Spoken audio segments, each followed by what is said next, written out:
नमस्कार मित्रांनो, सुस्वागतम. तोहेरी माझा मुत्वा या मालिकेच्या पुढील भागामध्ये ईश्वरी घरात नाही. बाळ तर खूप रडत आहे. काही केले ना बाळ काही शांत होत नाही. त्यावरती आता सगळेजण खूप टेन्शनमध्ये येतात. बाळाला शांत करण्याचा खूप प्रयत्न करतात, परंतु ईश्वरीची त्याला सवय असल्यामुळे कर्णिकाला काही आता झोप येत नाही. तिला सारखी ईश्वरीची आठवण येते आणि इतक्याच्या छोट्याशा बाळालासुद्धा ईश्वरीची किंमत समजते.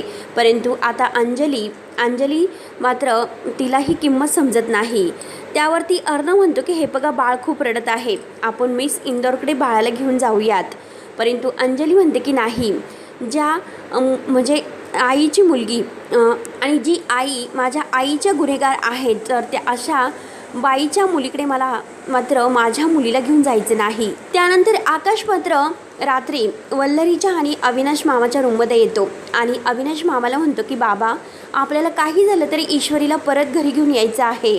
तर वल्लरी म्हणते की तुमचं डोकं फिरलेलं आहे का? किती काही झालं तरी त्या ईश्वरीला या घरामध्ये आणायचे नाही. तर अविनाश मामा आणि आकाश या दोघांना वल्लरीचा खूप राग येतो.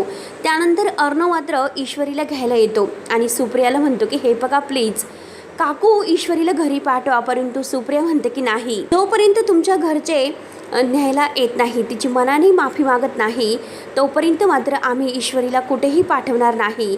हे ऐकल्यानंतर आता अर्णवला खूप मोठा धक्का बसतो आणि ईश्वरीला सुद्धा आता अर्णवच्या सोबत जायचं असतं. तेव्हा आता मित्रांनो, पुढे नक्की काय होणार आहे हे बघायला विसरू नका.